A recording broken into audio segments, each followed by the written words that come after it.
अस्सलामुअलैकुम वरहमतुल्लाहि वबरकातुहू। अज़ीज़ दोस्तों, साथियों, मैं मोहम्मद शहज़ाद ख़ान आप तमाम ही का अपने चैनल एसकेडिविज़न में खैर मकदम करता हूँ। आप तमाम ही का तहे दिल से इस्तक़बाल करता हूँ। उम्मीद करता हूँ आप तमाम ही खैर आफ़ियत से होंगे और खुश खुर्रम ज़िंदगी गुजार रहे होंगे।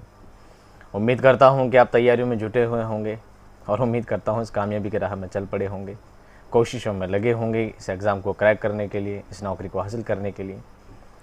तो और ये भी उम्मीद करता हूँ कि आपको चैनल पसंद आ रहा होगा, इस चैनल के कंटेंट पसंद आ रहे होंगे। और ये भी उम्मीद करता हूँ कि जितना प्यार आपने अदर चैनल को दिया होगा, अदर अपनी पढ़ाई को दिया होगा, उतना ही चैनल को आप सपोर्ट करते रहेंगे ताकि आपके लिए बेहतर से बेहतर कंटेंट आगे से आगे लाता रहूँ।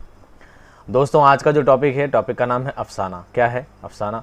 जिसे हिंदी में लघु कथा कहते हैं। क्या कहते हैं? लघु कथा। और इसी को इंग्लिश में शॉर्ट स्टोरी कहते हैं। क्या कहते हैं? शॉर्ट स्टोरी कहते हैं। इसी को मुख्तसर अफसाना और अफसाना के नाम से जाना जाता है। आज का जो टॉपिक है दोस्तों, ये इतना ज़्यादा अहम है, ना सिर्फ थर्ड ग्रेड, ना सिर्फ रीट मेंस वालों के लिए, बल्कि ये टॉपिक सेकंड ग्रेड के भी काम में उतना ही आएगा जितना आपके काम आएगा। ना सिर्फ सेकंड ग्रेड बल्कि फर्स्ट ग्रेड के लिए भी ये टॉपिक काम आने वाला है। और उसके अलावा अगर कोई बंदा BA first year, second year, final year का अगर कोर्स में पढ़ा है तो ये चैप्टर, ये वीडियो उनके भी बहुत ज़्यादा काम आ सकता है। तो आप समझ लीजिए ये टॉपिक कितना ज़्यादा अहम होने वाला है। देखा जाए तो बहुत आसान टॉपिक है, इसमें याद करने वाली चीज़ें ज़्यादा नहीं है। इसको बस एक बार दो बार अगर आप रिपीट करेंगे तो भी आपको सारी चीज़ें क्या हो जाएगी, याद हो जाएगी। उम्मीद करता हूँ कि आपने पहले वीडियो कहीं ना कहीं देखा होगा, या हो सकता है आपने किताब वगैरह मुताला किया होगा। पहले आपने तैयारी की होगी तो अफसाने के बारे में हल्की फुल्की जो जानकारियाँ हैं वो तो आप पहले ही जानते हैं।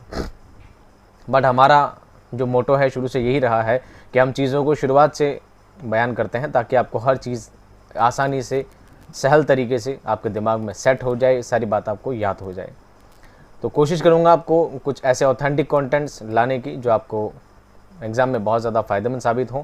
यकीन दिलाने वाली बात सिर्फ ये है कि मैं कोशिश करता हूँ आपके लिए बहुत ज़्यादा कंटेंट कलेक्ट करने की।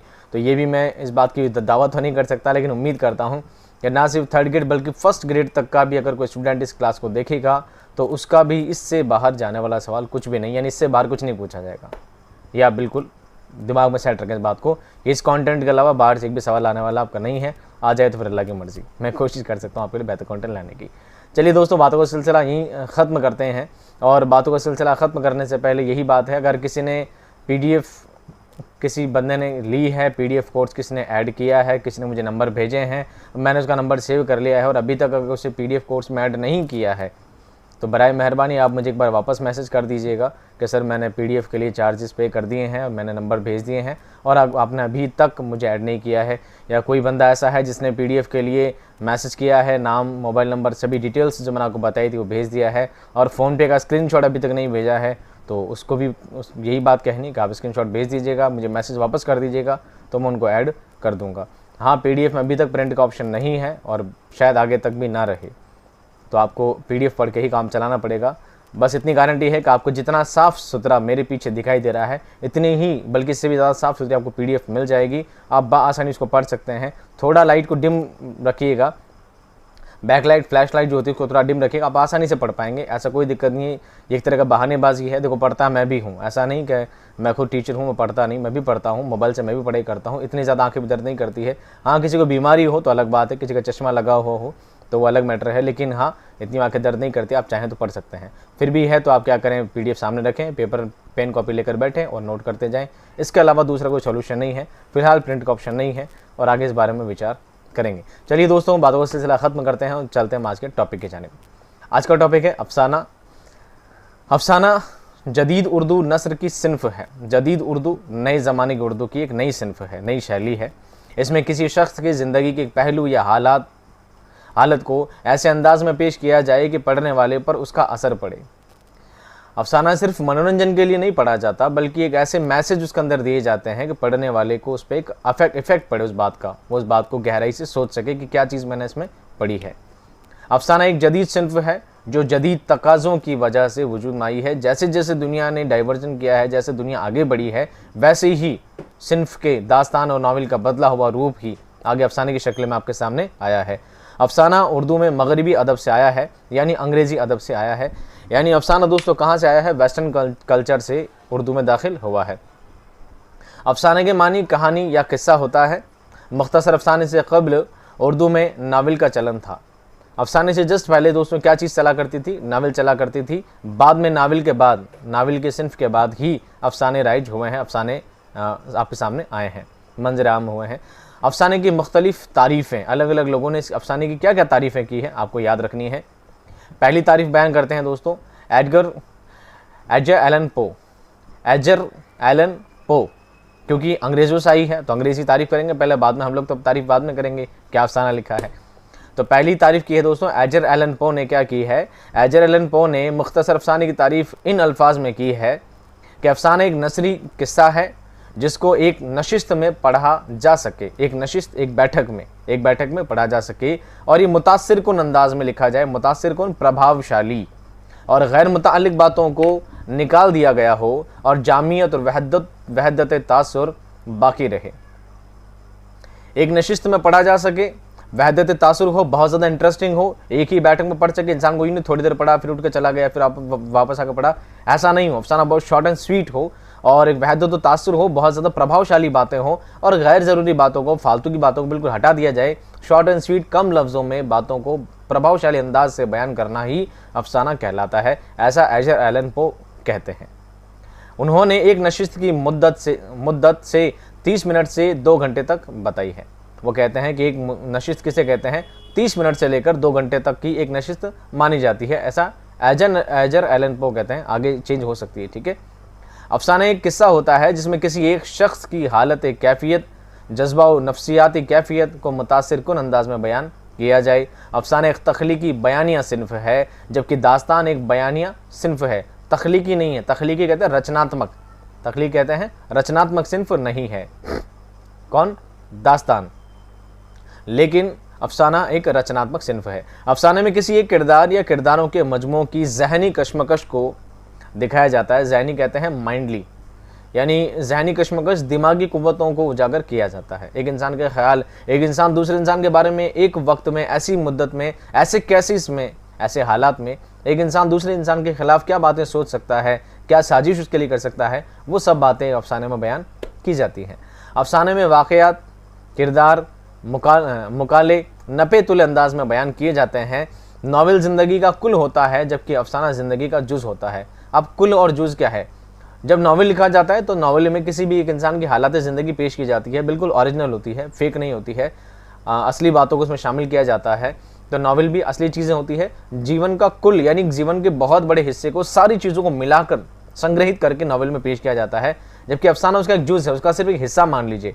नावल में से कोई एक छोटा सा इंसिडेंट हो जाना, नावल एक पूरी दास्तान के टाइप में होती है, बहुत लंबी चौड़ी बात होती है, उसमें से एक इंसिडेंट निकाल लेना, एक हिस्सा, एक जुज़, एक उसका भाग निकाल लेना, वो अफसाना आप मान सकते हैं। जबकि नावल उसका कुल होता है, नावल कंप्लीट होता है और नावल का हिस्सा अफसाना मान सकते हैं। अब है अफसाने की खुसूसियत, अफसाना कहते किसे हैं, इसकी विशेषताएं क्या क्या हो सकती हैं। देखिए, ईजाज़ व इख्तिसार, जामियत, फ़नी खूबियाँ, जिद्दत, वहदत तासुर होना चाहिए। ईजाज़ व इख्तिसार ये गज़ल की भी खूबी है। ईजाज़ व इख्तिसार यानी बहुत कम लफ्ज़ों में बात को बयान करना, अफसाने की भी खूबी यही है। लेकिन परेशान नहीं होएं, एग्जामिनर इतना पागल भी नहीं होता है कि आपको ऐसे सवाल दे दिए जाएँ कि जिसमें अफसाना भी डाल दिया जाए और गज़ल भी डाल दिया जाए। हाँ, अगर अफसाना गज़ल दोनों ही ऑप्शन होंगे तो ऊपर सवाल में लिखा होगा कि नसरी और शायरी, ये भी आपसे पूछा जाएगा। तो अगर नसरी पूछा जाए तो अफसाना आएगा, शायरी पूछा जाए तो गज़ल आएगा। कि ईजाज़ व इख्तिसार किसकी पहचान है? इख्तिसार कहते हैं संक्षिप्तीकरण, कम से कम लिखना, किसकी पहचान है? ये अफसाने की पहचान है और गज़ल की भी पहचान है। जामियत, फ़नी खूबियाँ कहते हैं किसी शैली में इस्तेमाल की जाने वाली कुछ हैयतें, कुछ बनावटें, कुछ स्पेशलाइजेशन उसमें ऐड किया जाए, वो फ़नी खूबियाँ उसमें कहलाती है। जिद्दत, बिल्कुल नया तरीका हो, ऐसी नई सोच जो आपसे पहले किसी ने नहीं सोची हो, कुछ नई चीज़ों को सोच कर नई बातों को पेश करना जिद्दत कहलाती है, एक नवीनता कहलाती है। वहदत तासुर यानी इसमें वहदत तासुर होना चाहिए, ये अफसाने की खासियत है। सवाल भी बन जाता है, वहदत तासुर नस्र की किस सिन्फ में होना ज़रूरी है? दास्तान, नावल, अफसाना, इंशाई वगैरह किसी में भी नाम खाका वगैरह लिया जा सकता है तो नाम आएगा अफसाना। वहदत तासुर अफसाना की सबसे अहम खूबी है। प्रभावशाली होता है बहुत ज़्यादा। अफसाना पढ़ने के बाद इंसान के दिमाग में काफ़ी टाइम तक वो बात चलती रहती है कि उसने क्या चीज़ पढ़ी है। जबकि दास्तान, नावल वगैरह सब इंसान टाइम पास के लिए पढ़ता है। किसके लिए पढ़ता है? टाइम पास के लिए पढ़ता है।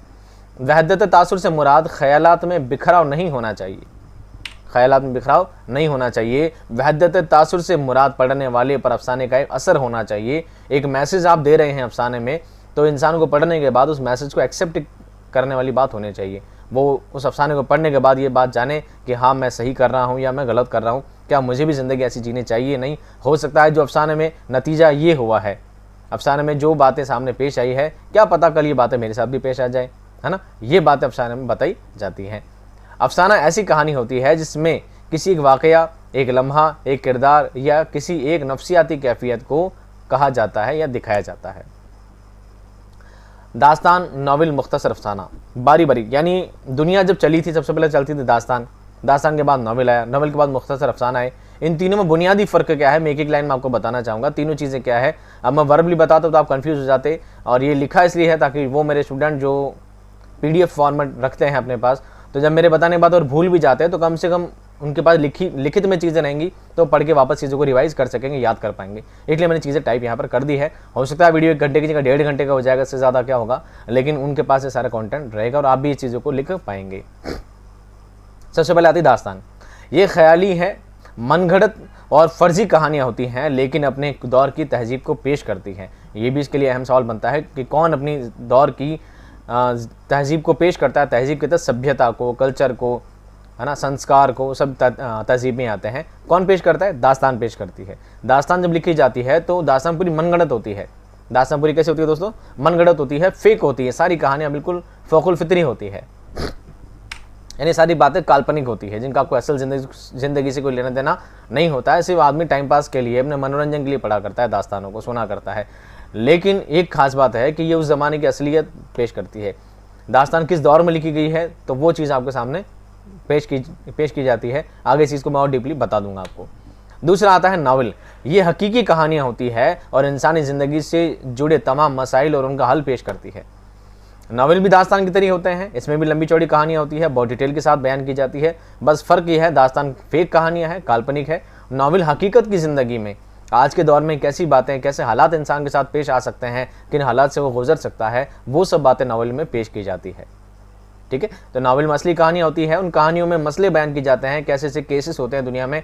आप एक तरह यूँ समझ लीजिए CID वगैरह आप देखते हैं, है ना, CID देखते हैं, साउथ इंडिया देखते हैं, तो पता लगता है ना कि फलाना घर में ऐसा केस हो गया था, तो सावधान रहिए, सतर्क रहिए। यानी आप भी उन चीज़ों का ध्यान रखिए कि कहीं आपके साथ भी ऐसे केसेस तो नहीं हो रहे हैं। तो नावल में भी ऐसी हकीकत की कहानियाँ होती है, हकीकत की दास्तानें होती है, जो दास्तान फेक हो गई, हकीकत की कहानियाँ होती है जो आपको बताएगी कि समाज में, दुनिया में ऐसी कहानियाँ हो सकती है, ऐसे वारदात हो सकती है, और आप भी ऐसे वक्त में क्या डिसीजन आप अपनी ज़िंदगी में ले सकते हैं, उन चीज़ों को समझाने की कोशिश करती है।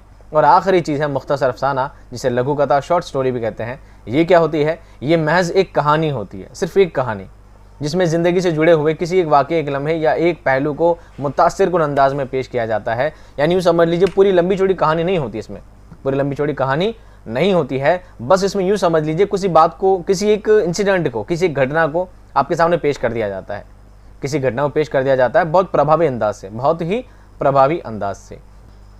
अब दोस्तों बात करते हैं अफसाने की अज्जाई तरकीबी के बारे में। अज्जा बना है जुज़ से, अज्जा बना है जुज़ से, जुज़ का मतलब होता है हिस्सा, भाग। तो अफसाने के अज्जाई तरकीबी कितने हैं? 7 है। आपको सारे याद रखने हैं कि उससे पहले मैंने मरसिया पढ़ाया है, मसनवी पढ़ाई है, गज़ल पढ़ाई है और सभी के अज्जाई तरकीब आपको बताए हैं, सभी का फॉर्म बताया किस तरह आपको याद रखना है।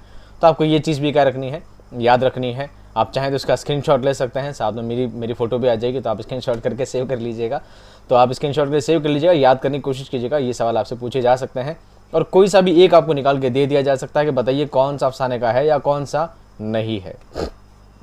तो अफसाने का अज्जा तरकीब होते हैं 7। पहला होता है प्लॉट, दूसरा होता है किरदार, तीसरा होता है नुक्ता नज़र, उसके बाद माहौल फ़िज़ा, उसके बाद उसलूब, उसके बाद आगाज़ व इख्तिताम, और सबसे आखिर में होता है वहदत तासुर, जो सबसे इसकी अहम जो इसका माना जाता है।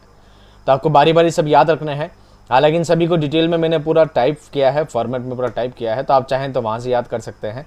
लेकिन आपको PDF प्रोवाइड करवा दी जाएगी, आप वहाँ से पूरा पढ़ लीजिएगा। मैं आपको रफली सब चीज़ों को शॉर्ट बता देता हूँ, नहीं तो क्या वीडियो बहुत ज़्यादा बड़ा हो जाएगा। पहला जो जुज़ है दोस्तों वो है प्लाट। क्या है? प्लाट। मैंने रेड लाइन की है, आप सिर्फ ये भी नोट कर लेंगे तो आप काफ़ी आपके लिए। मैं रेड लाइन पढ़ देता हूँ, बाकी आप PDF में बैठे बैठे पढ़ते रहिएगा। मुख्तसर अफसाने में जो कुछ पेश किया जाता है उसमें तरतीब का ख़ास ख्याल रखना चाहिए। यानी मकसद क्या है, प्लॉट किसे कहते हैं? प्लॉट का मतलब होता है तरतीब देना, सिस्टम वाइज कहानी को सेट करना कि कहानी कहाँ से शुरू होती है और कहाँ पर ख़त्म होती है। ये सब बातें बयान करना प्लॉट का काम है। किसका काम है? प्लॉट का काम है कि कहानी की एक तरतीब हो, एक सिस्टमैटिक हो, कि कहानी इस तरह से शुरू हो और इस मोड पर जाकर ख़त्म हो ताकि पढ़ने वाले पर एक प्रभावशाली उसका असर पड़े। कहानी को तरतीब देना, कहानी को सिस्टमैटिक जमाना और उसमें बेतरतीब की चीज़ें यानी बेमानी चीज़ें कि ये चीज़ हटा दी जाए तो बेहतर होगा। आपको पता है कि प्लॉट का मतलब ये होता है, अफसाने की जो खासियत है वो उसकी ईजाद व इख्तिसार है, यानी इसे शॉर्ट से शॉर्ट चीज़ों में कम से कम लफ्ज़ों में बातों को बयान करना प्लॉट का काम होता है। तो बेजा चीज़ों को हटा देना, फालतू चीज़ों को हटाना और कम से कम लफ्ज़ों में बेहतर बात बताना, ये किसका काम होता है दोस्तों? प्लॉट का काम होता है। ठीक है, ये आप बाद में पूरा पढ़ लीजिएगा, मैंने 2-3 पेजेस में लिखा है, प्लॉट को आराम से डिटेल में पढ़ लीजिएगा। दूसरा जो है वो है किरदार। क्या है? किरदार। रेड लाइन वाली पढ़ लीजिए। अफसाने में पेश आने वाले हालात और वाक़यात को की मानवियत उनकी इनफराद से उन अफराद से कायम हो जाती है जो कहानी में किरदारों के रूप में सामने आते हैं। सबसे मेन चीज़ होती है किरदार। यानी आप कहानी कोई भी याद रखते हैं तो कैसे याद रखते हैं? आप कहानी का पूरा फॉर्म याद नहीं रख पाते हैं, आप याद रख पाते हैं किरदार। तो उस कहानी में किरदार, कैरेक्टर्स क्या क्या होते हैं, आप कैरेक्टर्स के ज़रिए कहानी को याद रख पाते हैं कि फ़लाँ कहानी में उस बैल के साथ ये हुआ था, फ़लाँ कहानी में हिरन के साथ ये हुआ था, घोड़े के साथ ये हुआ था, है ना। आपने खरगोश और कछुए की कहानी भी सुनी है तो आपको पता है कि खरगोश सो जाता है, कछुआ भाग जाता है। तो आपको खरगोश और कछुए की जब बात की जाती है तो आपके जहन में ऑटोमेटिक वो कहानी याद आ जाती है।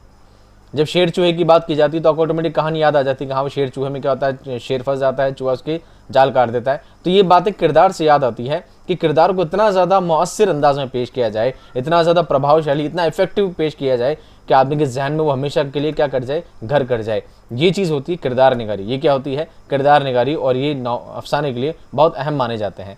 और देखा जाए तो किरदार निगारी एक ऐसा जुज़ है दोस्तों जो हर शैली के लिए, हर फ़न के लिए, हर सिन्फ के लिए बहुत ज़्यादा अहम माने जाते हैं। किरदार ड्रामे में भी अहम होते हैं, किरदार दास्तान में भी अहम होते हैं, किरदार नावल में भी अहम होते हैं। यानी किरदार निगारी से ही हर शैली की, हर सिन्फ की क्या है, खासियत बयान की जाती है।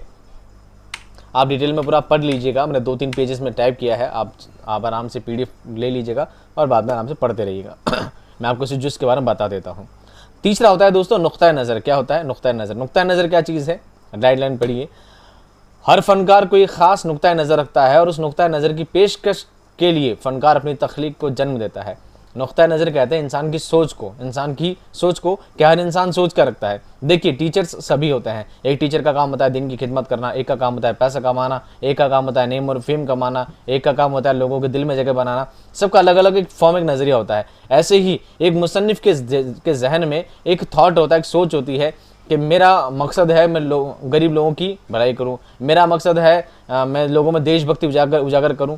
सबका अलग अलग थॉट होता है। वो जो थॉट जो उसके दिमाग में चलता है, वो जो बात उसके जहन में होती है, उस बात को पेश करना ही नुक्ता नज़र कहलाता है।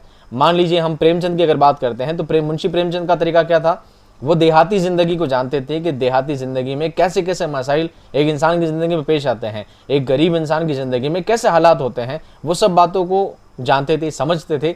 और उन चीज़ों, उन मसाइलों को, उन समस्याओं को लोगों के सामने पेश करना उन्होंने अफसाने के ज़रिए पेश किया। जो उनके अफसानों में देही ज़िंदगी, गुरबत की ज़िंदगी, गरीब लोगों की ज़िंदगी को, उनकी परेशानियों को सबके सामने पेश करने का काम किया है। ये उनका नुक्ता नज़र है, उनका नज़रिया, उनका दृष्टिकोण ऐसा है।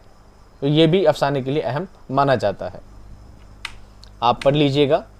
उसके बाद है दोस्तों माहौल और फ़िज़ा। क्या है माहौल और फ़िज़ा? वो खुद उस माहौल और फ़िज़ा को महसूस करे। यानी अफसाने में जो बात है, जो माहौल क्रिएट किया जाता है, वो ऐसा हो कि पढ़ने वाला खुद उस माहौल से कनेक्ट हो जाए। मान लीजिए आप किसी शहरी बात कर रहे हैं, मान लीजिए आप कोई ग्रामीण की बात कर रहे हैं, मान लीजिए आप किसी कहानी में किसी शहरी, किसी बाज़ार की बात कर रहे हैं, तो माहौल ऐसा क्रिएट किया जाए कि पढ़ने वाला उस माहौल को खुद फील करने लग जाए कि हाँ मैं भी उस जगह पर होता तो शायद मैं माहौल खुद देख रहा हूँ। पढ़ते पढ़ते जहन में ऐसी बात पैदा हो जाए कि ये चीज़ मैं पढ़ नहीं रहा हूँ बल्कि मेरी आंखों के सामने सब कुछ चल रहा है। ऐसा माहौल पेश करना ये अफसाने का क्या होता है दोस्तों? फ़न होता है। यानी माहौल ऐसा क्रिएट किया जाए, फ़िज़ा उसकी ऐसी क्रिएट की जाए, ऐसा बयान किया जाए कि पढ़ने वाला खुद उस चीज़ को महसूस करने लग जाए। यानी वो चीज़ें क्या ना हो, मौकुल फित्री ना हो, फ़ौकुल फित्री ना हो, काल्पनिक चीज़ें ना हो कि इंसान सोचता ही रहे यार ये क्या चीज़ है, ऐसा भी कुछ होता है क्या। अफसाना बिल्कुल फैक्ट टू फैक्ट लिखा जाता है। अफसाने का काम होता है लोगों तक एक बेहतर मैसेज, एक ग्रेट मैसेज पहुंचाने का। तो सब चीज़ें इंसान कनेक्ट करेगा तभी उन चीज़ों से रिकनेक्ट कर पाएगा।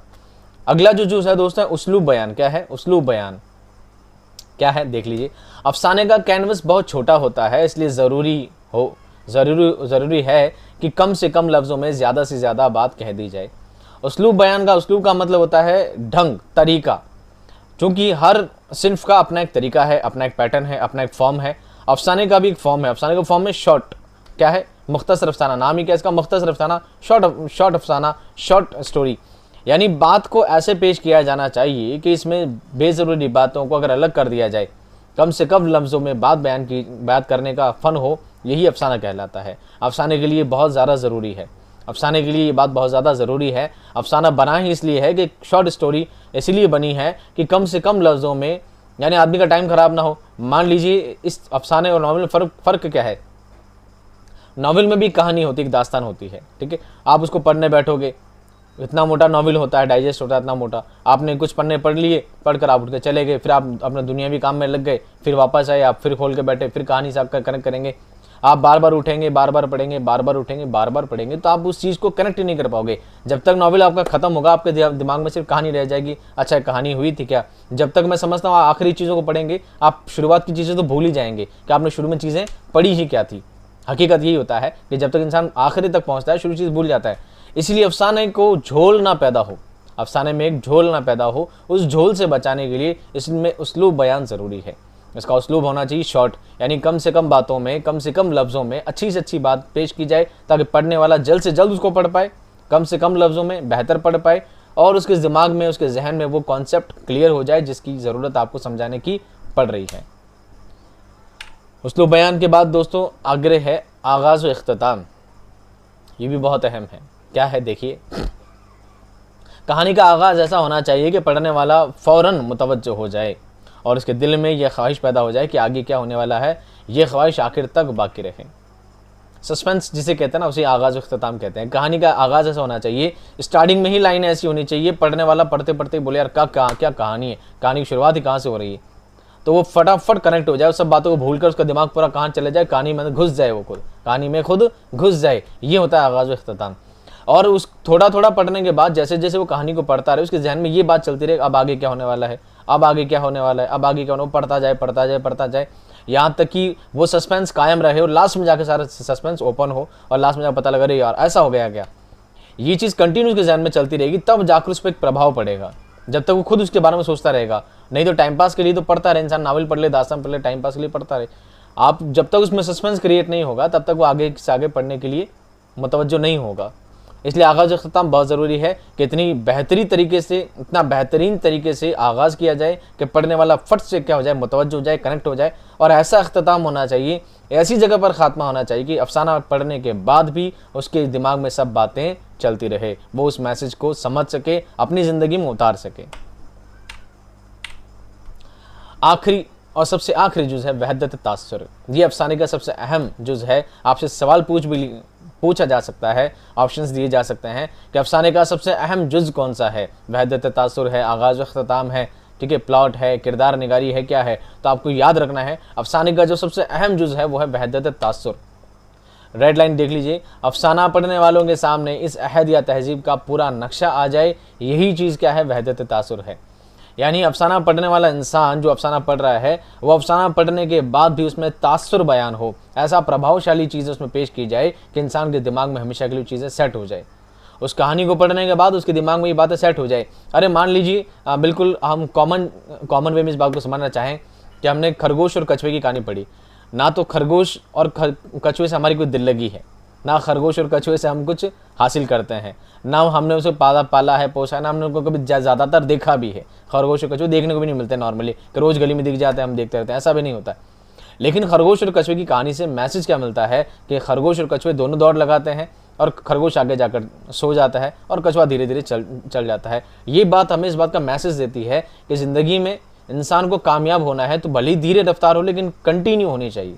लगातार चलने वाला इंसान कामयाब हो जाता है। और जल्दी जल्दी भागकर आगे जाकर सो जाना इंसान, बहुत ज़्यादा जल्दी करना फिर सो जाना, बहुत ज़्यादा जल्दी करना फिर आराम कर लेना, थक कर बैठने वालों की को कभी कामयाबी नहीं मिलती है। अगर कामयाब होना है तो आपको लगातार चलना होगा, भले ही आपकी रफ्तार तेज़ी की बजाय धीमी हो, लेकिन लगातार चलना ही आपकी ज़िंदगी में कामयाबी पहुंचा सकता है।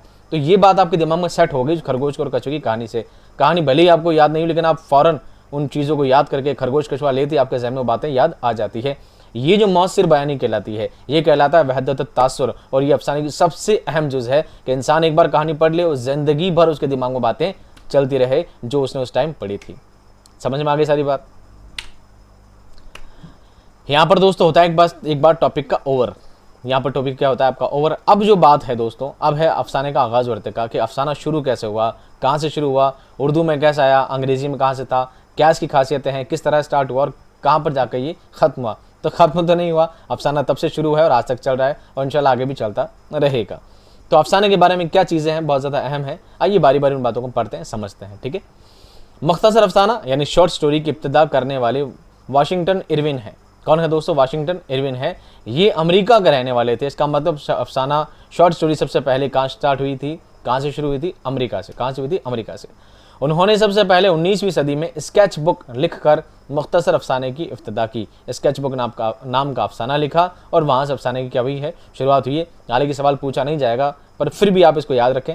ठीक है, इंग्लिश वाला याद नहीं, आपको ज़्यादातर उर्दू का पेपर है तो उर्दू की बातें ही पूछी जाएगी, पर फिर भी ये बुनियादी चीज़ें हैं, आपको जहन में रखना ज़रूरी है। हाँ, थर्ड ग्रेड सेकंड ग्रेड में अगर ना भी आए तो फर्स्ट ग्रेड में सवाल इससे पूछा जा सकता है, क्योंकि फर्स्ट ग्रेड का पेपर बहुत ही ज़्यादा डीपली पूछा जाता है। उनका कहना है कि मुख्तसर अफसाने को पढ़कर कारी के दिल पर एक खास कैफियत गुजर जाती है, यही अफसाना है। अगर अफसाना पढ़ने के बाद एक खास कैफियत उसके दिल में उतर जाती है तो यही क्या कहलाएगा दोस्तों? अफसाना कहलाएगा। इरविन के बाद, वाशिंगटन इरविन के बाद दूसरा जो नाम आता है वह है नेथनल हॉथॉर्न। नेथनल हॉथॉर्न ने अफसाने को आगे बढ़ाया। उन्होंने हुस्न बयानी और सन्नाई पर ज़्यादा तवज्जो दी और अफसाने के फ़न को मुश्किल बना दिया। अफसाने में बनावटी चीज़ों को ज़्यादा डाल दिया, बहुत ज़्यादा डीपली चीज़ें बयान कर दी और अफसाने में झोल पैदा होने के बाद अफसानों को ज़्यादा मुश्किल तरीन सिन्फ बना दिया। इनके बाद अफसाने की रिवायत को आगे बढ़ाने वाले नेथनल हॉथॉर्न के बाद कौन थे? एडगर एलन पो, जिनका नाम सबसे पहले मैंने आपको परिभाषा के रूप में बताया था। कौन है? एडगर एलन पो हैं। इन्होंने अफसाने के फ़न को आसान बनाया और वहदत तासुर को ज़रूरी करार दिया। इन्होंने कहा कि अफसाना बहुत आसान सिर्फ है, बहुत ही सरल तरीके से लिखा जा सकता है, लेकिन इसमें वहदत तासुर होना सबसे ज़्यादा ज़रूरी है। उर्दू में मुख्तसर अफसाने की इब्तिदा 20वीं सदी में होती है। कब होती है दोस्तों? 20वीं सदी में उर्दू में शुरू होती है। 19वीं सदी में कहाँ शुरू होती है? अमेरिका में शुरू होती है। उर्दू का पहला अफसाना निगार कौन है? इस बात में इख्तलाफ है। इस बात में क्या है? इख्तलाफ है, विरोध है। पहले अफसाना निगार में सज्जाद हैदर यलदरम, मुंशी प्रेमचंद और राशिदुल खैरी का नाम आता है, लेकिन मुंशी प्रेमचंद को मुत्तफ़क़ा तौर पर पहला अफसाना निगार माना जाता है। ये बात मैंने आपको पूरी इसलिए बताई है, कहीं पर आपको सज्जाद हैदर यलदरम भी मिल जाएगा, सज्जाद हैदर यलदरम मिल जाएगा, कहीं पर आपको मुंशी प्रेमचंद मिल जाएगा, कहीं पर आपको राशिदुल खैरी मिल जाएगा। तीनों ही नाम आपको अलग अलग बुक्स में नाम आ सकते हैं, लेकिन ज़्यादातर मुत्तफ़िका तौर पे अहम जो नाम कलेक्ट किया गया है NCERT, RBSC सभी चीज़ों को मिलाकर मुत्तफ़िका तौर पे जो पहला अफसाना निगार माना जाता है वो मुंशी प्रेमचंद को ही तस्लीम किया जाता है। समझ में आ गई बात? इख्तलाफ है तीनों में, लेकिन मैन क्या है? मुंशी प्रेमचंद है। सज्जाद हैदर पहले अफसाना निगार तो नहीं है, लेकिन पहले रोमानवी अफसाना निगार ज़रूर है। आप कंफ्यूज करने के लिए पूछा जा सकता है कि पहले रोमानवी अफसाना निगार कौन है, तो हम रोमानवी लफ्ज़ तो भूल जाते हैं, हम क्या पढ़ लेते हैं? अफसाना निगार। क्या पढ़ लेते हैं? अफसाना निगार। नीचे ऑप्शन था प्रेमचंद, हम लगाते हैं टिक। क्या लगा देते हैं? टिक। लेकिन अब हमें क्या करना है? सवालों को डीपली और ढंग से पढ़ना है। पहला रोमानवी अफसाना निगार कौन है? सज्जाद हैदर यलदरम है। रोमानवी का मतलब होता है रोमांटिक। रोमानवी का मतलब रोमांटिक, रोमांस से भरपूर। उन्होंने सबसे पहले अफसानों में रोमानवी अंदाज को पेश किया और औरतों की मोहब्बत को अपने अफसानों का मौजू बनाया। रोमानवियत से मुराद जज्बाती आरजूमंदी है, यानी जज्बात में किसी चीज़ की आरजू करना ही क्या कहलाती है? रोमानवियत कहलाती है। रोमांस, रोमांटिक जिसे कहते हैं। ठीक है। सज्जाद हैदर यलदरम के अफसानवी मजमूए कौन से हैं? ख्यालिस्तान और दूसरा है हिकायात व एहसासात हैं। यलदरम के अहम अफसाने हैं जहाँ फूल खिलते हैं, एक मुगन्निया की इल्तिजा, कलवा पुत्रा, वीराने सनम खाने, मैं चाहता हूँ, काहिरा को देख, आईने के सामने, चिड़िया की कहानी वगैरह वगैरह। ये कौन है दोस्तों? सज्जाद हैदर यलदरम के अफसाने हैं। सज्जाद हैदर की रिवायत को आगे बढ़ाने वालों में नियाज़ फतेहपुरी, मजनू गोरखपुरी के नाम अहम है। इन लोगों ने भी रोमांटिक यानी रोमानवी अफसाने लिखे हैं। मुंशी प्रेमचंद को पहला बाकायदा या बाज़ाब्ता तौर पर, दोनों ही अफसाना निगार आपको माना जाता है। बाकायदा अफसाना निगार पूछे तो भी मुंशी प्रेमचंद है, बाज़ाब्ता पूछे तो भी मुंशी प्रेमचंद है। उन्होंने इब्तदा में इस्लाही पसंदी पर जोर दिया। इस्लाही पसंदी, त्रुटि सुधार, समाज सुधारक वाली बातें आपने पहले लिखी थी। ये अदब में मंसूबियत और उफादियत के कायल थे। दुनिया के अनमोल रतन उनका पहला अफसाना है जो 1904 में लिखा गया। अगर ये पूछा जाए कि उर्दू का पहला अफसाना कौन सा है तो आपको क्या नाम बताना है? दुनिया के अनमोल रतन। और कब लिखा गया था? 1904 में लिखा गया था। और 1907 में रिसाला आता था, ज़माना। कौन सा रिसाला आता था? ज़माना। उसमें शाया हुआ, जो कानपुर से निकला करता था। मुंशी दया नारायण निगम इसके एडिटर थे। किसके? ज़माना रिसाले के।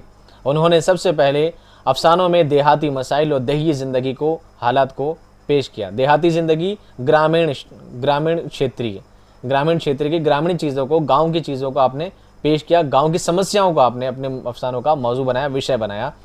1908 में सोज़े वतन के नाम से उनका पहला अफसानवी मजमुआ शाये हुआ। पहला अफसाना कौन सा था? दुनिया के अनमोल रतन। पहला अफसानी मजमुआ कौन सा था? सोज़े वतन। कब शाया हुआ? 1908 में। लेकिन ख़ास बात क्या है वो देखिए, बाग़ियाना जज्बात और ख़यालात के इल्ज़ाम में इस रिसाले को नज़र आतिश कर दिया गया। और ये सवाल आ चुका है कि मुंशी प्रेमचंद का कौन सा अफसानवी मजमुआ नज़र आतिश कर दिया गया, यानी जला दिया गया? कौन सा? सोज़े वतन। क्यों? बाग़ियाना जज्बात, अंग्रेज़ों की खिलाफ बहुत कुछ लिखा था इसमें। अंग्रेज लोग गुस्सा हो गए, उन लोगों ने इसको आग लगा दी। इस मजमुए में 5 अफसाने शामिल थे जो अब नहीं है। प्रेमचंद को सख्त हिदायत दी गई कि बगैर कलेक्टर को दिखाए आप कुछ भी नहीं लिखेंगे, क्योंकि आप जो भी लिखते हैं बहुत बगावत वाली बातें लिखते हैं, विरोधी बातें लिखते हैं अंग्रेजों के खिलाफ। तो आज के बाद आप कलेक्टर को दिखाएंगे, उसके बाद ही आप आगे कुछ लिखेंगे। उन चीज़ों को बिना कलेक्टर दिखाए प्रकाशित नहीं की जा सकती। 1910 तक नवाब राय के नाम से लिखा करते थे। 1910 तक। हालांकि इनका असली नाम क्या था? बताओ कोई। चलिए आप बताएंगे, मैं ही बता दो, टाइम बहुत लगेगा। इनका असली नाम था धनपत राय। क्या था? धनपत राय नाम से भी लिखा है, नवाब राय नाम से भी लिखा है। लेकिन आपने प्रॉपर जो मुंशी प्रेमचंद के नाम से आपने कंटिन्यू लिखना स्टार्ट किया। 1910 तक तो आप नवाब राय के नाम से ही लिखा करते थे। दया नारायण निगम के कहने से मुंशी प्रेमचंद नाम से आपने लिखना शुरू किया। किनके कहने पर? दया नारायण निगम, जो रिसाला चला करता था उस रिसाले के एडिटर थे। रिसाला निकलता था ज़माना, उसके आप क्या थे? एडिटर थे, मुदीर थे उसके आप। प्रेमचंद के अफसाने, अहम अफसाने कौन से? 2 बार लिख दिया मैंने। अहम अफसाने कौन कौन से हैं याद रखें? सौतेली माँ, गिल्ली डंडा, बहुत ही शानदार गिल्ली डंडा, आप पढ़िएगा, क्लास 10th में है। सवेरा, सवा सेर गेहूँ, नमक का दारोगा, आपने पढ़ा ही होगा। जेवरात का डिब्बा, खून सफ़ेद, सत्याग्रह, बड़े घर की बेटी, नोक झोंक, पूस की रात, कफन, नजात, ईदगाह, बूढ़ी काकी, तुलुए मोहब्बत, 2 बैल और रोशनी इनके अहम अफसाने हैं, बहुत ही ख़ास। अब मैं समझता हूँ प्रेमचंद के तो बहुत सारे अफसाने आप लोगों ने पढ़े होंगे। गिल्ली डंडा आपने शायद पढ़ा होगा, सौतेली में आपने पढ़ा होगा, नमक का दारोगा पढ़ा होगा, कफन आपने पढ़ा होगा, ईदगाह तो हर बच्चे ने पढ़ा है, चिमटे वाली कहानी, हामिद का चिमटा मुंशी प्रेमचंद का है, और बड़े घर की बेटी, नोक झोंक, आपने सबने पढ़े होंगे। पूस की रात आपने कभी टीवी सीरियल्स वगैरह में देखा होगा। तो इस बहुत अहम है अफसाना निगारी में। अफसाना निगारी में प्रेमचंद का नाम जहाँ पर आता है ना, उससे ऊपर नाम किसी का नहीं आता। सर फहरिस्त पर नाम किसका आता है? प्रेमचंद का ही आता है। मुंशी प्रेमचंद ने अफसाना निगारी को सर फहरिस्त बुलाकर छोड़ा है। इतने ज़बरदस्त वाले अपने अफसाने लिखे हैं। अब मुंशी प्रेमचंद का अफसाने मजमूए कौन से हैं? आपको अफसाने अलग याद रखने हैं, अफसाने मजमूए अलग याद रखने हैं। दोस्तों ऐसी कोई शॉर्ट ट्रिक नहीं है कि मैं आपको घोल कर पिला दूँ और आपको याद हो जाएगा, ऐसा कुछ नहीं हो सकता। आपको या तो वीडियो बार बार देखना है, या आपको PDF लेकर आपको 2 बार 4 बार 5 बार रिपीट करना है, या आपको नोट डाउन कर लेना है। बार देखने पर ही आपको याद होगा। अफसाने याद करने की कोई भी शॉर्ट ट्रिक नहीं है। लेकिन हाँ, मुंशी प्रेमचंद का अफसाने मजमू है, थोड़ा आसान है, आपको याद हो जाएंगे। पहला सोज़े वतन, जिसको आग लगा दी गई थी, याद हो जाएगा। आखिरी है वारदात। आखिरी क्या है? वारदात। उस वारदात के बाद कोई वारदात नहीं हो पाई, आखिरी है वारदात। ठीक है, 14 टोटल थे, तो आपके 2 तो याद हो जाएंगे। बीच के हैं वो भी बहुत आसान है। प्रेम 25 अव्वल, प्रेम 25 दोम, प्रेम 25 अव्वल, प्रेम 25 दोम, याद हो जाएंगे। फिर प्रेम 32 अव्वल, प्रेम 32 दोम, 25 के 2, 32 के 2, याद हो जाएंगे। उसके बाद है प्रेम चालीसी, मैं नीचे लिख दिया इसको, प्रेम चालीसी सीक्वेंस के हिसाब से, प्रेम 25 एक, प्रेम 25 दोम, प्रेम 25 अव्वल, प्रेम 32 अव्वल, प्रेम 32 दोम, 25 के एक, 25 के दो, 25 के दो। खा के परवाना, ख्वाब ख्याल, फिरदौस ख्याल, दो ख्याल ख्याल में है, ख्वाब ख्याल और फिरदौस ख्याल। फिर है प्रेम चालीसी, क्या है प्रेम चालीसी, 25 32 फिर है 40, 5-6 तो ऐसे याद हो जाएंगे। फिर है नजात, फिर है आखिरी तोहफा, फिर है ज़ादे राह और है दूध की कीमत और आखिर में वारदात। ये इनके अफसाने मजमूए हैं, इसको तो आप याद रखना ही रखना। प्रेमचंद, अगर अफसाने से सवाल आता है तो प्रेमचंद का नाम फिक्स होता है और प्रेमचंद से सवाल पूछा जाना बहुत ही कॉमन वे की बात है, कैसा तो होता ही होता है। लेकिन प्रेमचंद के बाद क्या होता है वो देखिए। प्रेमचंद की रिवायत को आगे बढ़ाने वालों में आज़म करियवी, सुदर्शन और अली अब्बास हुसैनी अहम नाम है। इन लोगों ने भी प्रेमचंद की रिवायत को, यानी देही ज़िंदगी को, देहाती ज़िंदगी को, उन मसाइल को, उन समस्याओं को आगे बढ़ाने का आपने काम किया है। अली अब्बास हुसैनी ने भी देहाती मसाइल पर लिखा है। उनके अहम अफसाने कौन से हैं? बासी फूल, ICS, मेरा गांव और रफ़ीक तन्हाई अहम है। ये दोस्तों किन के हैं? अली अब्बास हुसैनी के। इसी दौर में रोमानवी तहरीक वजूद में आई। अब इसी दौर में आखिर में क्या हुआ दोस्तों? रोमानवी तहरीक शुरू हो गई, एक रोमांटिक तहरीक शुरू हो गई। ये तहरीक सिर्फ जहनी तहरीक थी। कैसी थी? जहनी। लोगों की सोच ऐसी बन गई थी, लोगों की मेंटल एबिलिटी ऐसी बन गई थी कि अदब जो है वो लोगों की समस्या बयान करने के लिए थोड़ी है। मैं पहले पढ़ देता हूँ, आपको बताता हूँ। इसको अदब लतीफ़ भी कहा जाता है। लतीफ़ कहते हैं मज़ेदार को, अदब लतीफ़ भी कहा जाता है। सर सैयद की तहरीक के ख़िलाफ़ रद्द अमल था। ये एक जहनी बगावत थी, जहनी मेंटल एबिलिटी थी, लोगों बगावत, विरोध था लोगों में। उन्होंने सर सैयद की इस्लाह पसंदी और तहकीक और हकीकत निगारी के ख़िलाफ़ लिखा था। इस तहरीक ने तमाम अदबी असनाफ़ को मुतासिर किया, गोया नज़्म हो या नसर, दोनों को ही क्या कर दिया? प्रभावित कर दिया। यानी ये लोग क्या कहते थे? अदब जो बना है वो तो टाइम पास के लिए बना है, इंसान को इंटरेस्टिंग मनोरंजन के लिए बना है, लोगों के मसले समस्याएं लेकर थोड़ी बैठा है। वो कहते हैं ज़िंदगी में वैसे दमेड़े बहुत हैं, तकलीफ़ें बहुत हैं, परेशानियां बहुत हैं, ऊपर से इसे रोने धोने वाली कहानियाँ लेकर बैठेंगे, दिमाग और ज़्यादा अपसेट हो जाएगा। तो अदब तो बना है रोमांस के लिए, रोमांटिक के लिए, हंसी मजाक के लिए। अदब इसलिए बना है, मनोरंजन के लिए बना है। तो ये लोग कुछ इस बात की बगावत पर उतर गए और प्रेमचंद के, सर सैयद के जो तहरीक निकली थी, हकीकत निगारी जो पेश करते थे, उनके खिलाफ हो गए थे। उनके क्या हो गए थे? खिलाफ हो गए थे। ऐसा नहीं है, बाद में लोग जुड़ भी गए थे। जब इनको पता लगा कि नहीं, सच्चाई यही है कि अदब किसके लिए बना है? अदब बना है दुनिया के मसले मसाइल को पेश करने के लिए। तो ये लोग बाद में ऐड हो गए थे। लेकिन फिलहाल एक बार तो ये लोग क्या हो गए? विरोधी बन गए थे। विरोध करने वाले में कौन थे? नाम देखिए। रोमानवी नज़्म निगार कौन से थे? सागर निज़ामी, अख्तर अंसारी और अख्तर शिरानी। अख्तर शिरानी को रोमानवी शायर भी कहा जाता है। ये मैं आपको पहले बताया नहीं है तो मैं आगे क्लास में बता दूंगा। अख्तर शिरानी को रोमानवी शायर भी कहा जाता है, आपके सिलेबस में भी है।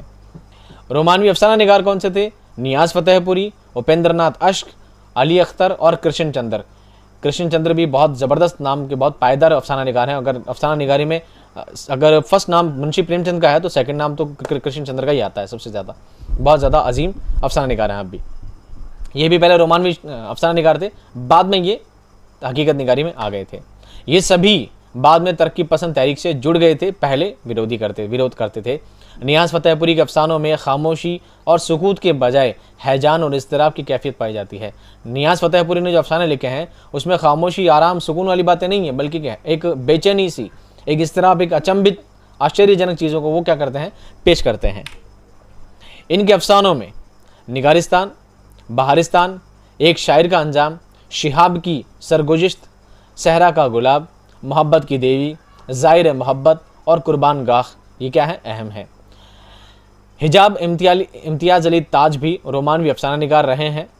1930 के बाद उर्दू में रूसी, फ्रांसीसी और अंग्रेज़ी के अफसानों का तर्जुमा किया गया। अब अफसाने खुद लिखने के बजाय क्या किया? बाहर के अफसाने ला कर क्या किया है? उनका ट्रांसलेशन भी किया गया है 1930 के बाद। 1932 में अंगारे के नाम से 10 कहानियों का एक मजमूआ शाये हुआ। 10 कहानी यानी 10 अफसाने समझ लीजिए, अफसाने कहानी की बात है, अफसाने भी कहानी होती है।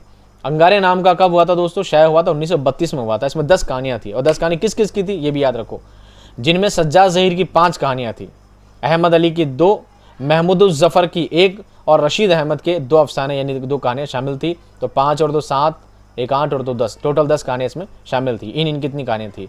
मुंशी प्रेमचंद और अंगारे अफसानवी मजमूए की अफसाना निगारी को जिस जगह लाकर छोड़ा जिस जगह लाकर छोड़ा है वहाँ से तरक्की पसंद अफसाना निगारों ने अफसाने को एक नई जहत दी और अफसाना निगारी में अवामी मसाइल को पेश करने का जरिया बनाया। सबसे पहले मुंशी प्रेमचंद ने अवामी मसाइल को सामने लाने का काम किया है। दुनिया में क्या मसले मसाइल चल रहे हैं, गरीब लोगों की ज़िंदगी कैसा आ रही है, किन परेशानियों को, किन तकलीफ़ों को झेलते हैं, उन सब बातों को पहले पेश किया। फिर उसके बाद अंगारे शाया हो गया, अंगारे में भी कहानियाँ सारी ऐसी थी। तो उसके बाद जो अफसाना निगारी जहाँ पर पहुँची ना, उसके बाद फिक्स हो गया कि अफसाना निगारी सिर्फ इस बात के लिए लिखी जानी चाहिए कि लोगों की परेशानियाँ, उनके मसले मसाइल, उनकी समस्याओं को उजागर करना चाहिए। एक नई जहत मिली, एक नई राह मिली उनको लिखने के लिए। कृष्ण चंद्र, हयातुल्ला अंसारी, सादत हसन मंटो, राजेंद्र सिंह बेदी, बलवंत सिंह, इस्मत चुगताई, ख्वाजा अहमद अब्बास, अख्तर अंसारी का नाम अहम है। यानी उस तहरीक के बाद इन सभी ने बहुत ही ज़बरदस्त वाले अफसाने लिखे हैं। प्रेमचंद के बाद दूसरे अहम अफसाना निगार कृष्ण चंद्र हैं। मैं आपको ये बात पहले बता चुका हूँ। तो सबसे पहले बात करेंगे, प्रेमचंद की बात हो गई सारी, अब बात करते हैं कृष्ण चंद्र के बारे में। इनमें सबसे अहम नाम कृष्ण चंद्र का है, जो कि इब्तदा में रोमानवी अफसाना निगार थे। रोमानवियत से हकीकत पसंदी की तरफ आ गए। उन्होंने 1936 में लिखना शुरू किया था। कब शुरू किया दोस्तों? 1936 में लिखना शुरू किया था। इनके अफसानों में कश्मीरी रोमानवी फ़ज़ा है, जिसमें वहाँ की झील, नदी नाले, पहाड़, उनकी खूबसूरत मंजर कशी की है। यही वजह है कि उनको मंजर कशी में महारत हासिल है। मंजर कशी में क्या है? महारत हासिल है। मंजर कशी का मतलब ये होता है दोस्तों, आप यूँ समझे कि किसी कहानी में लिखा होता है कि मध्यम मध्यम हवा चल रही थी, रात का मंजर था, बहुत ही सुनसान इलाका था, दूर दूर तक किसी की आवाज़ नहीं आती थी। उन पहाड़ी घाटियों में, उन मंजरों में ऐसा लगता था, ऐसा महसूस होता था कि देखकर खौफ होता था। तो उन चीज़ों को ऐसे बयान करना कि आदमी कनेक्ट करते करते ऐसे सोचने लगे वो सब चीज़ें अपनी आंखों से देख रहा है, पढ़ नहीं रहा है बल्कि देख रहा है। तो ये मंजर कशी कहलाती है। इसमें कृष्ण चंद्र को महारत हासिल थी। कृष्ण चंद्र ने शहरी और देहाती दोनों जिंदगियों का गहराई से मुशाहिदा किया है, अवलोकन किया है। ये उसकी खूबी जानते हैं कि ये बेरहम दुनिया की किस तरह इंसानों के ख्वाबों को चकनाचूर करती है। ये बेरहम दुनिया इंसानों के ख्वाबों को चकनाचूर कर देती है, और ये बात कृष्ण चंद्र बहुत अच्छी तरह से जानते थे। फिर चाहे वो शहरी ज़िंदगी हो, चाहे देहाती ज़िंदगी हो, एक इंसान की ज़िंदगी को ये बेरहम दुनिया कितना चकनाचूर कर देती है, कैसे हालात तक पहुंचा देती है। इन दिनों एक स्टूडेंट का मैसेज भी आया था कि सर मैं इन दिनों बहुत ज़्यादा परेशान हूँ कुछ ऐसे प्रॉब्लम्स को लेकर। तो जानता हूँ कि इंसान के जो सपने होते हैं, जो अरमान होते हैं, जो आरजुएं होती है, दुनिया उन सपनों को कोई कदर नहीं करती है। दुनिया आपकी चाहतों की, आपकी ख्वाहिशों की कोई कदर नहीं किया करती है। आपको अपनी ज़िंदगी बनाने के लिए खुद को ही बड़े से बड़े फैसले लेने होते हैं, और ये बात कृष्ण चंद्र बहुत अच्छी तरह से जानते थे। ना सिर्फ जानते थे बल्कि उनको इस निज़ाम से भी सख्त नफरत थी जो किसानों, मजदूरों और गरीबों की आरजुओं को कुचलते थे। उनको इस निज़ाम से, इस व्यवस्था से बहुत ज़्यादा नफरत थी, बहुत ज़्यादा। और लिखा उन्होंने फिर बहुत ज़्यादा उन जिस चीज़ पर। तिलिस्म ख्याल उनका पहला अफसानवी मजमुआ है। किसका है दोस्तों तिलिस्म ख्याल? कृष्ण चंद्र का है। सवाल यहीं से बनते हैं छोटे छोटे, आपको पूरा याद रखना है। यरकान कृष्ण चंद्र का पहला अफसाना है जो उन्होंने यरकान की बीमारी से सेहत याब होने के बाद लिखा है। यरकान क्या होता है दोस्तों? यरकान होता है पीलिया की बीमारी। क्या होती है? पीलिया। जानते हैं पीलिया, आंखें आंखें से पीली पीली पड़ जाती है। एक पीलिया एक बीमारी होती है। तो जब इनको कृष्ण चंद्र को पीलिया की बीमारी हुई थी, उस बीमारी के टाइम पड़े पड़े बहुत कुछ सोचने लगे। फिर जैसे ही बीमारी ठीक हुई तो आपने सबसे पहला जो अफसाना लिखने की जो शुरुआत कर दी वापस, वो किससे कर दी? यरकान। किससे लिखी? यरकान। आपने पीलिया के ऊपर ही क्या लिख दिया? अफसाना लिख दिया। कृष्ण चंद्र के अहम अफसाने कौन कौन से हैं? नाम याद रखिएगा। झेलम में नाव पर, यरकान, फूल, शायर, गर्जन की एक शाम, पुराने खुदा, गुंडे, पूरे चांद की रात, शिकस्त के बाद, बारूद, चावल चोर, बरहमन, एक सीता इकराम, मगरमच्छ, मोहब्बत का फूल, महराब, एक ख़त, गुलदान, जामुन का पेड़, भगत राम और अन्नदाता। अन्नदाता जो है ये बंगाल के कहत पर लिखा गया है। कहत कहते हैं दोस्तों अकाल पड़ने को। बंगाल में जब अकाल पड़ गया था तो उस पर क्या लिखा था आपने? अन्नदाता लिखा था। तो आपको ये छोटी छोटी चीज़ें भी क्या रखनी है, याद रखनी है, और आप 2 बार 3 बार रिपीट करें, उनको याद करने की कोशिश करें। हालांकि इतने सारे अफसाने हैं और इतने सारे अफसाने मजमूए हैं, आप पढ़ते पढ़ते सब क्या हो जाएंगे, सारे मिक्स हो जाएंगे, सारी खिचड़ी दिमाग में बन जाएगी। कृष्ण चंद्र के अफसानवी मजमूए कौन से हैं ये भी याद रखें।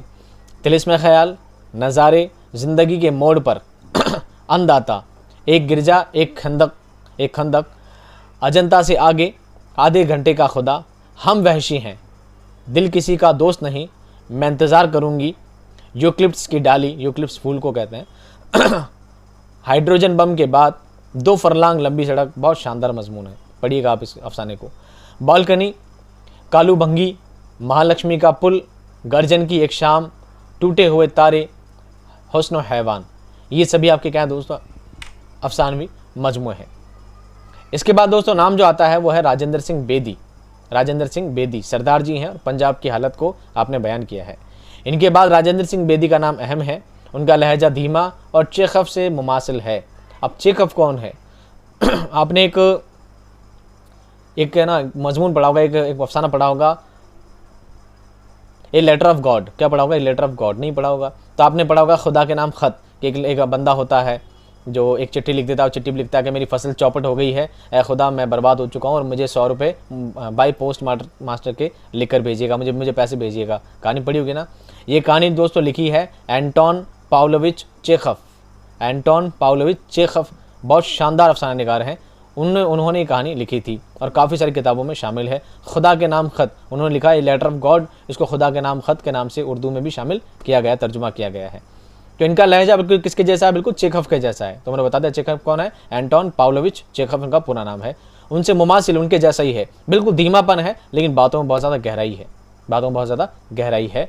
उन्होंने घरेलू ज़िंदगी के छोटे छोटे मसाइल को अपने अफसानों में, मैंने इंसानों कर दिया, सॉरी यार, अफसानों का मौजू बनाया है। क्या बनाया है दोस्तों? अफसानों का मौजू बनाया है। राजेंद्र सिंह बेदी के अफसाने कौन से हैं? दानव दाम, भोला। भोला आपको पढ़ना है तो 10th क्लास की क्लास में मिल जाएगा, मैंने वीडियो बना रखा है इसका, बहुत शानदार अफसाना है भोला। गरम कोट, कोख जली, लाजवंती, अपने दुख मुझे दे दो, बहुत शानदार अफसाना है। कितना ज़बरदस्त तरीके से बातों को बयान करते हैं। ये आप अपने दुख मुझे दे दो पढ़ के देखिएगा, आपको बहुत अच्छा लगेगा। यूट्यूब पे कहीं ना कहीं आपको मिल ही जाएगा। पान शाब, 10 मिनट बारिश में, गरहन, रहमान के जूते, अगवा, तुलादान, लंबी लंबी लड़की, चमन, तलछट, आग, बिल्ली का बच्चा, चेचक के दाग, गीता, दरक्षंदा उनके कामयाब अफसाने हैं राजेंद्र सिंह बेदी के। अब राजेंद्र सिंह बेदी के अफसाने में मजमू कितने हैं दोस्तों? 6। कितने हैं? 6। नाम देखिए, दानव दाम 1939 में, ग्रहण, कोख जली, अपने दुख मुझे दे दो, हाथ हमारे कलम हुए और मुक्ति बोध 1982 में। ये इनके सारे क्या हैं दोस्तों? अफसानवी मजमूए हैं। उसके बाद अगला नाम आता है दोस्तों हयातुल्लाह अंसारी का। किसका नाम आता है? हयातुल्लाह अंसारी का। उन्होंने हिंदुस्तान की माशी बदहाली और समाजी पस्ती के वाक़यात और किरदारों को अपने अफसानों का मौजू बनाया है। इनके किरदार फितरी और जीते जागते नजर आते हैं, यानी यूँ समझ लीजिए किरदार निगारी में हयातुल्लाह अंसारी को महारत हासिल है। मंजर निगारी में किसको है? कृष्ण चंद्र को है। हयातुल्लाह अंसारी के अफसाने कौन कौन से हैं? आखिरी कोशिश, अनोखी मुसीबत, 2.5 सेर आटा, सहारे की तलाश, कमज़ोर पौधा, भरे बाजार में, माँ बेटा, भीख। भीख आपको देखना है, प्लेलिस्ट मिल जाएगा 10th क्लास में। बहुत शानदार अफसाना। एक लड़की होती है, बहुत गरीब होती है, बहुत ही ज़्यादा भिखारी होती है और एक पहाड़ी पर चढ़ जाती है और फिर बाद में उसको मना कर देता है रखने के लिए 5-7 बच्चों को। और यह बहुत ज़्यादा दर्द भरा अफसाना है भीख, हयातुल्लाह अंसारी का है। 12 बरस, शुक्रगुजार आँखें, बाद उनके फ़न के उम्दा नमूने हैं। 2.5 सेर आटा और भीख उनके नुमाइंदा अफसाना है। मैंने कहा ना भाई, उनका क्या है? नुमाइंदा, बहुत ख़ास अफसाना है, बहुत ही ज़्यादा दर्द छुपा है। एक छोटी बच्ची होती है, उसके साथ 4-5 बच्चे होते हैं और उनको ले लेकर दर दर भटकती है, तो उसकी ज़िंदगी क्या होती है, ऐसी बातें इसमें बयान की गई है। हयातुल्लाह अंसारी के अफसानवी मजमूए कौन से हैं ये भी देख लीजिए। हयातुल्लाह अंसारी के अफसानों का पहला मजमुआ है अनोखी मुसीबत, 1939 में शाया हुआ। कौन सा है? अनोखी मुसीबत। दूसरा है भरे बाजार में, तीसरा है शिकस्ता कंगूरे और चौथा है ठिकाना और 5वां है खलास। क्या है? खलास। हयातुल्लाह अंसारी का नावल लहू के फूल एक अहम नावल है जो 5 जिल्दों में शाया हुआ है। आपसे पूछा जा सकता है हयातुल्लाह अंसारी का कौन सा नावल है जो 5 जिल्दों में शाया हुआ है? वह लहू के फूल। कौन सा है? लहू के फूल। इस नावल पर 1970 में साहित्य अकादमी का अवार्ड दिया गया था। किसको? हयातुल्लाह अंसारी को। अब बात करते हैं सुहेल अंसारी की। एक लाइन में है, उन्होंने प्रेमचंद की रिवायत पर चलते हुए बिहार के किसान और मजदूरों को अपने अफसानों का मौजू बनाया है, विषय बनाया है। बिहार के राजेंद्र सिंह बेदी ने, पंजाब के और मुंशी प्रेमचंद ने सभी के। एक नाम है दोस्तों सादत हसन मंटो, इसके ऊपर तो मूवी भी बन चुकी है। सादत हसन मंटो बहुत अहम शख्सियत है, बहुत ज़्यादा कहते हैं बहुत कम जिए, बहुत कम उम्र थी इनकी, कम उम्र में इनका इंतकाल हो गया था। बहुत कम लिखा है लेकिन जो भी लिखा है ज़बरदस्त लिखा है, जो भी लिखा है ज़बरदस्त लिखा है। उन्होंने ऐश व इशरत और मुसर्रत में पड़े हुए लड़का लड़की, तवाइफ और समाज के गिरे हुए लोगों को अपने अफसानों का मौजू बनाया है।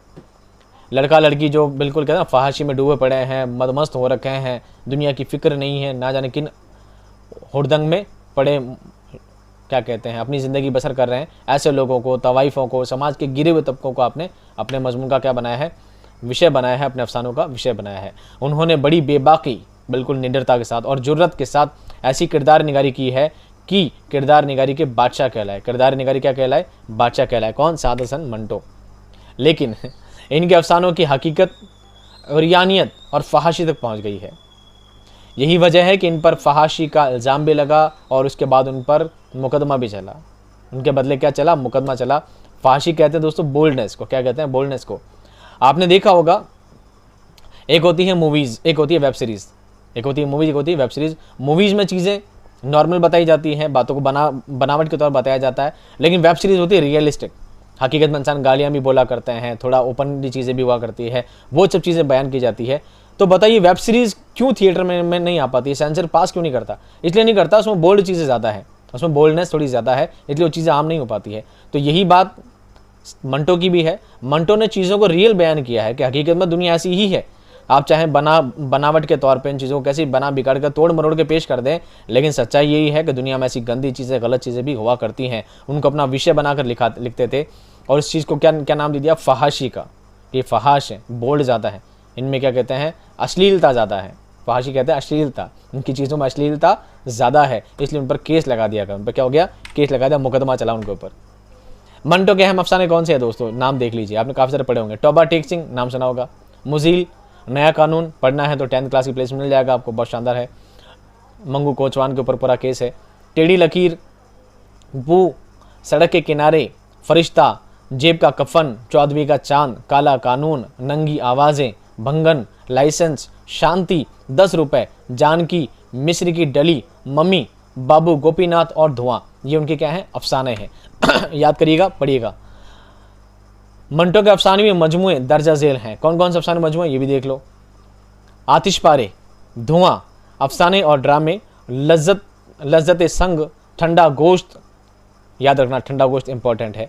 चुगद, खाली बोतलें, खाली डिब्बे, नमरूद की खुदाई, बादशाहत का खात्मा, यजीद, सड़क के किनारे, सरकंडों के पीछे, फंदे, बगैर इजाज़त, बुरके, शिकारी औरतें। ये क्या है दोस्तों? अफसाने में मजमू है। लेकिन मंटो के कुछ लाजवाब खाके भी हैं जो गंजे फरिश्ते और लाउड स्पीकर और शख्सियत के नाम से भी शाया हो चुके हैं। मंटो थोड़ा ना ज़्यादा बोल्ड हो जाते थे, यानी आप दुनिया की सच्चाई बता सकते हैं लेकिन ना खुल के नहीं बता सकते। आप जानते हैं दुनिया गलत है, दुनिया गंदी है, पर बिल्कुल आप जानते हैं कि वो इंसान गलत है, पर मुंह पे नहीं कह सकते। आप पीठ पीछे बुराई कर सकते हैं, पर मुंह पे कहने में क्या हो जाएगा? झगड़ा हो जाएगा, फसाद हो जाएगा। आप इनके बहुत अजीब अजीब अफसाने भी हैं। काली सलवार है, उल्टी सलवार है, बहुत ज़्यादा बोल्ड है। आप जब उनको पढ़ेंगे काफ़ी अजीब लगेगा आपको कि ऐसा भी होता है क्या? ऐसा भी होता है क्या? बहुत ज़्यादा अश्लील है, बहुत ज़्यादा। मैंने नहीं पढ़ा। उसके बाद नाम आता है इस्मत चुगताई। किसका नाम आता है? इस्मत चुगताई। उन्होंने अपने अफसानों में मुतवस्सित बैलेंस, मध्यम परिवार, मुतवस्सित मुस्लिम घरानों के खिलाफी, मुआशी और समाजी हालात को मौजू बनाया है और उनकी बेहतरीन नक्काशी की है। ये मंटो की बयान ही है। अरे रियल नहीं, लिखने लिखाने में, ठीक है? रियल बयान मत। इस्मत चुगताई क्या है? मंटो की बयान है। वो भी चीज़ों को वैसी बयान करती है जैसे मंटो बयान करते हैं, काफ़ी रियल एंड फैक्ट। ये भी अपनी बात को कहते कहते फहाशी तक पहुंच गई थी। समझ गया ना बात? पहुंच जाती हैं, बात को बयान करती हैं। मुतवस्सित मध्यम परिवार में, यानी किसानों गरीबों में नहीं आती है, बल्कि मध्यम वर्ग के परिवारों में क्या प्रॉब्लम आ सकती है, क्या परेशानियां, किस तरह की हालात उनके दरपेश हो सकते हैं, वो बातें आपने इसमें पेश की है। उसके बाद इस्मत चुगताई के अफसाने कौन कौन से हैं?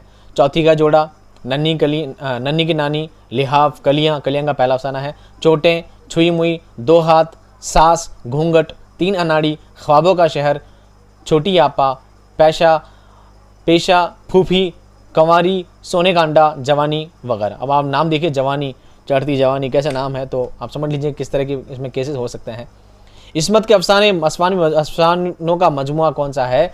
कलियां, चोटें, एक बात, छुई मुई, 2 हाथ, एक बात और 2 हाथ, याद रख लीजिएगा, ठीक है? एक बात और 2 हाथ। शैतान, बदन की खुशबू, थोड़ी सी पागल, अमर बेल, कुल टोटल ये हैं। उसके बाद दोस्तों नाम आता है ख्वाजा अहमद अब्बास। ये अहम तरक्की पसंद अफसाना निगार हैं। ये ज़िंदगी की ताबीर तरक्की पसंद नज़रियात की रोशनी में करते हैं। सियासी मसाइल और सियासी उलझनें उनके अफसानों का मौजू रहा है, विषय रहा है। तो आपको ये चीज़ें याद रखनी है कि मंटो जो लिखते हैं थोड़ा फैक्ट लिखते हैं, इसमें चुगताई लिखती है, मुतवस्सित परिवार को लिखती है, मध्यम वर्ग को लिखती है। राजेंद्र सिंह बेदी पंजाब के हालात लिखते हैं, और कृष्ण चंद्र कश्मीर के हालात लिखते हैं, कश्मीर की वादियाँ लिखते हैं, कश्मीर का मंजरकशी करते हैं। ये छोटी छोटी बात आपने जहन में रखना, सेट रखना कि कौन कैरेक्टर, कौन सा मुसन्निफ किन चीज़ों पर लिखा करता है, उसका मौजू क्या, उसका विषय क्या है। ख्वाजा हसन निज़ामी का ये मामला था, ख्वाजा अहमद अब्बास। आज़ादी के बाद जिन अफसाना निगारों ने अफसाने की तरफ ख़ास तवज्जो दी है और अपने अफसानों में उस दौर के हालात को पेश किया है। आज़ादी के बाद दूसरा दौर आया था, ये आज़ादी के पहले वाला मामला है। उसमें कौन कौन थे? कुर्रतुल ऐन हैदर, ये आज़ादी के पहले भी थी, आज़ादी के बाद भी थी। और सबसे ज़बरदस्त, मेरी सबसे ज़्यादा पसंद अफसाना निगारों में अगर मुंशी प्रेमचंद और कृष्ण चंद्र के बाद जो तीसरा जो नाम अगर मैं सबसे अहम मानता हूँ तो है कुर्रतुल ऐन हैदर। बहुत ही ज़बरदस्त इनका अफसाने हैं, बहुत खूबसूरत। हाजरा मसरूर, खदीजा मस्तूर, सादत हसन मंटो, ये पहले बाद में दोनों में थे। शौकत सिद्दीकी के नाम अहम है, जो आज़ादी के बाद भी अफसाने लिखते रहे। कुर्रतुल ऐन हैदर के मशहूर अफसाने मजमू कौन से हैं? सितारों के आगे 1947 में, शीशे का घर 1954 में, पतझड़ की आवाज़ 1966 में, रोशनी की रफ्तार 1982 में, जुगनुओं की दुनिया 1990 में। ये कुर्रतुल ऐन हैदर के अफसानवी मजमूए हैं। और इन कुर्रतुल ऐन हैदर के मशहूर अफसाने कौन से हैं आप पढ़िएगा, आपको बहुत पसंद भी आएंगे, काफ़ी से बताऊँगा आपको। इसमें मशहूर अफसाने हैं हुमायूं, रक्स शरर, दजला बदजला, यम बा यम, अवध की शाम, बर्फबारी से पहले, जहां फूल खिलते हैं, हाउसिंग सोसाइटी, रोशनी की रफ्तार, पतझड़ की आवाज़, जिला निसाब वतन, जहां कारवां ठहरा, सेंट फ्लोर ऑफ आईना फरोश, शहर कोरा, फोटोग्राफर।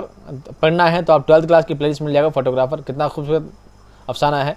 गाजी, ये तेरे पुरअसरार बंदे, डालन वाला, याद की एक धुनक चले, दो सयाह, तलाश, दिलरुबा, हसब नसब, आवारा गर्द, क्लैक्टिस लैंड, सिंगारदान, कार्य अमन था वो।